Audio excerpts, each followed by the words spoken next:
Magandang araw, viewers! I am your Ate D and welcome to this Anything Under podcast, where we talk literally about anything under the sun. So this topic or this video will be the last part of our mini-series, Technology. And last time, I believe, we talked about strategy, about information technology, strategy, how do we integrate it into management or into the strategy of an organization. And dahil dyan, napag-usapan din natin, kailangan natin, or rather, ng mga company na mag-innovate.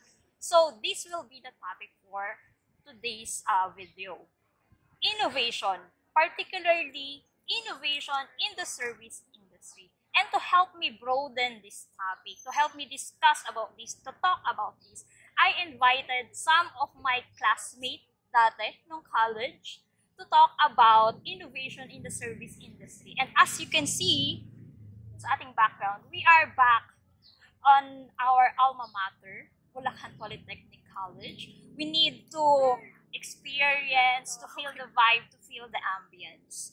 And without further ado, let me present to you our guest. We have here Miss Latricia Arroyo. She is now the Customer Relation Manager of Accenture. And we have here Miss Claudine de Guzman. She is also a Customer Relation Manager of Teleperformance. Welcome! So can you please greet our viewers? Hello viewers! Hello I am Latricia Arroyo. So, it's nice to be here po. I'm Claudine de Guzman. Yun lang. Ayun, okay na yun. Ayan, so kaming tatlo po ay mag-uusap-usap about innovation sa service industry. And alam ko makaka-relate kayong dalawa because I believe you are working now in the service industry. Manager na sila, taray! So, katulad ng nakasanayan natin, no, beforehand, before they guest here, binigyan ko sila ng mga topics na mapag-uusapan natin. So, dahil nga ang topic natin is about innovation, first, we must define what is innovation. Ano nga ba yung innovation? Ayan, Ms. Dino. Yung innovation po, ito po yung implementation of new processes, new product, services sa isang company. And also, ito yung nagbibring ng significance, chance, or improvement. So, innovation, pagbabago. Yes. Pero, meaningful na pagbabago. Kailangan may useful. Hindi lang pagbabago dahil wala lang nagbago. Kailangan useful siya. So, ano naman itong tinatawag nating innovation in service industry? Kasi, I believe, pag sinabing innovation, ang concept ng tao, innovation in terms of pagbabago ng produkto, Yes, ng po. proseso. Pero in service, parang, ano ba to? So, ito naman po is nagpo-focus po siya sa pagde-develop ng mga approaches, ng mga techniques, or yung new solutions para magkaroon po ng improvement yung isang product or yung pagde-deliver natin ng isang services. So, itong dalawa na to is, ito po yung something na hindi po nag-e-exist, na gusto natin mas mapalawag yung mismong services natin or yung isang organization or yung isang company na namimit dapat yung mga expectation ng mga consumer po natin or clients. So, di ba, naalala ko sa first part nitong mini-series natin na ito, no, pinag-usapan namin yung about digital transformation and ano ba yung importansya nito sa success ng isang company. Ngayon, ang tanong ko is particularly on that topic. How is the service innovation in a digital world? So, yun nga. So, ngayon, napapansin ko kasi sa mga digital is nagkakaroon na ng threat ang mga business entity natin ngayon, yung mga companies. Most of the naapektuhan talaga dito, yung mga traditional na gumagamit ng mga services. Kasi maaari silang ma-hack or makuha yung mga information dahil hindi na secured yung mga dating information, yung dating nilang ginagamit ng mga services. So, dapat kumilos na sila or may innovate nila yung mga services or gusto ba nilang mapag-iwanan na kasi kung hindi sila magbibigay ng panibagong mga ideas or mga technology, hindi lalago yung business nila. At syempre din, no, dahil nga nabanggit niya yung mga changes na mga possible na mangyayari sa isang organization. So, meron naman pong three elements para maging successful yung isang services or yung isang organization. So, first is yung dapat focus ka sa i-innovate ng isang service. Next, meron ka dapat na ability na makapag personalize ng customer's expectation. Third is yung will to simplify natin. Ito naman po yung kung paano natin madideliver yung mismong product in a easier way and user-friendly. So, ayan na, kung merong viewers tayo dyan na nasa service industry, ito yung sinasabi nila para makapag-create ng innovation sa service industry. Una, kailangan focus ka lang. Focus ka sa pag-innovate. Pangalawa, yung ability mo para ma-personalize kung ano man yung i-implement ng innovation. And third is to simplify it, syempre. Para hindi na yung maraming pasakali yung paano. Simple lang. So, nabalitaan ko. Ang dami kong sources. Nabalitaan ko yung nature of service or yung the pace ng change no sa service industry ngayon have dramatically shifted over the years. And then, yung mga companies natin ngayon, kailangan mag-grab nila tong trends na to para magkaroon sila ng potential for service innovation. Now, my question is, ano ba tong mga new service landscape na to, new trends na to, para sa kaalaman din ng ating mga, baka may manonood sa atin, di ba, na service industry. Yes. So, ano ba to? Yung mga new service landscape natin, di ba nga, to seize the opportunity, yung company dapat matuto sa mga changes or yung mga potential service innovation. So, merong 4 na evolving trends. Four. Ayan, 4. Yes. First is yung higher consumer expectation. So, ito naman po, dapat ma-personalize din natin yung mga demands or yung mga standards or yung mga quality ng isang service and nare-receive natin sa pag-evolve ng isang service. Para ma-prevent naman po yun is dapat magkaroon ng yung customer expectation, dapat stay informed tayo, Ms. D.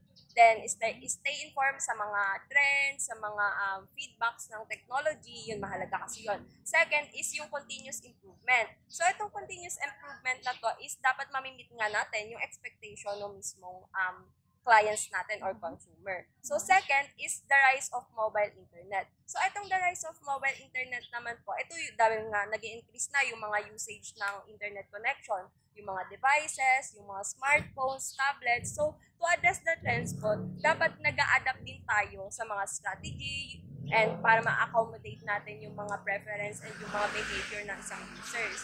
So, via mobile devices. And third, yung big data and advanced analytics. So, ito naman, ginagamit dito yung pagpe-personalize ng isang service katulad ng Amazons and yung Haraha. So, ayun kasi, sa pamamagitan na nagkakaroon tayo ng advanced analytics. Then, nagkakaroon din tayo ng mga behavior or yung mga market trends. And dapat nagkaroon din tayo ng mga structures and also yung mga unstructured data para ma-generate natin yung social media. Para mag-gain rin tayo ng mga competitive edge sa business strategy natin or yung customer expectation. Number 4 is yung the Internet of Things. So, itong Internet of Things, dahil nga gumagamit na tayo ng mga machine-to-machine, so dapat nagko-collect tayo ng mga real-time data from internet-connected devices, nag-innovate din tayo ng mga service and dapat nag-over din tayo ng mga different sectors, which is dapat nagpa-facilitate tayo ng mga real-time service delivery. Yung devices natin, dapat nagre-range siya everyday sa mga likelihood applications natin, like yung na-monitor natin yung mga performance ng mga machine natin. So, kung tama lang, no, itong na-lista ko. So, meron tayong 4 na trends ngayon, Yes. no? Take note, mga mga new into service dyan. Una, higher customer expectation. And then, yung pangalawa, yung mobilization. So, yung pangatlo, yung utilization ng big data and advanced analytics. And then, pang-apat, yung Internet of Things. So, na-research ko din, no? Nag-research ako. So, yung mga companies na nakaka-adapt dito, naka-adapt kagad dito sa trends na ito, and na utilize nila itong trends na ito, meron silang better position sa market natin ngayon.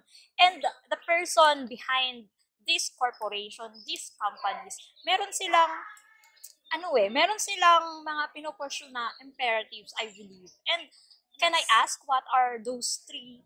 I believe three, Yes. Three imperatives. So, yun. Yung mga companies kasi ngayon is mabilis na nag-e-effort para makuha nila yung mga position. Habang yung mga traditional nga na sinasabi ko kanina, mas nahihirapan sila dahil hindi nga sila nakakasabay. Para maiwasan natin itong mga challenges na to, dapat ma-pursue natin yung mga yung tatlong imperative. Yung unang-una yung institutionalized service innovation. Ito yung service na may expiration. After all, nag-evolve din kasi yung mga customer demands, yung mga services, and yung nagbabago din syempre yung technology na ginagamit natin. Para mapaunlad natin itong mga services na to is dapat araw-araw is suriin natin at araw-araw din i-refresh natin yung ginagamit natin para maiwasan natin yung hack. So, many of companies kasi, yung R&D or yung research and development, kailangan gumamit ng ganun. Kailangan dedicated tayo sa mga resources and ma-manage natin yung pag-develop at ma-clarify natin yung mga ino-offer na services. Yung pangalawa yung personalized na customer experience. Yung mga company kasi, lagi nilang iniintindi yung mga customer dahil dito sila kikita. Yung paggamit kasi ng mga mobile devices is malaking tulong siya sa mga customers dahil mas nakakatipid. And yung pangatlo is simplify service delivery. So, kailangan lang na pag pinag-combine yung new technology, dapat may improvement yung services na ginagamit mo. Dapat din straightforward para hindi na naguguluhan si customers at dapat kaaya-aya siyang tignan. So, ayan, mga viewers, we already talk about innovation at nalaman natin na ang innovation, hindi lang yan sa product, sa goods, pwede rin yan sa service. Para mas maayos pa, mas maging successful pa yung company natin, kailangan natin mag-innovate into service na din. And with that, with the topic ends our mini-series technology. So, alam ko, marami pa tayong topic na pwedeng pag-usapan under technology. Pero, I believe and I decided na stop muna tayo for now. Kasi, next week, I want to talk about another topic. Hint ha, the rise of P-pop. Mga SB19 dyan, mga 18 dyan. See you next week. And, syempre, I want to thank our special guest for this podcast. Maraming salamat. Thank you for accepting my invitation and guesting to this Anything Under podcast. And salamat sa pagbabahagi ng inyong mga kaalaman. And regarding with that, anything to add bago tayo mag-end ng ating podcast? So, by day-to-day operation po, yung consumers po natin, dapat lahat tayo is naghahanap, kasi syempre lahat po tayo naghahanap ng implementation sa service innovation. So, dapat yung mga past experiences nga po ng mga consumer natin is ma-adapt natin o ma-apply natin yung mga techniques na maaari natin gawin. Di ba? So, kailangan din dapat yung mga traditional natin, i-innovate natin, baguhin natin para mas lumago yung business natin. And syempre, dapat iwasan natin yung mga maaaring maging ikapahamak ng ating mga services. Yes, thank you very much for that added knowledge. And to our viewers, hope you gained something today and hope you enjoy us talking about literally anything under sun. Ang makainit ngayon. My God, BBC. You are so hot. Ayan. So, this is the end of today's podcast. I am Diana, your Ate D, and I am now signing off. See you next week. Bye-bye.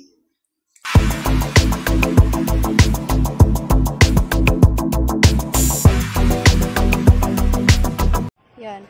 Kunwari nagdi-discuss kayo. Ayan. Pero pwede kong isip. Oo, pwede.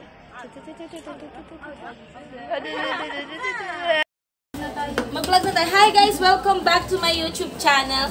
So we're here sa BPC. So ang challenge natin ay huwag pansinin ang mga responsibility as a student. So we're here sa campus. Ante, paiba-iba yung ano mo. Kanina nakasupil ka, nakataligtas ka sa amin. Ngayon, paano yung ano? Naka-video to, guys. Hi! Hi. So, Hi vlog! Hi guys! Hi guys! Hi vlog! Welcome to my guys! Hi vlog! Ito kami, nakangiti kahit ayaw namin yung ginagawa namin. Napipilitan. For the sake of presentation. Yeah. Oh, ayaw nyo mag-present ng face-to-face. Oh, mag-record tayo ngayon.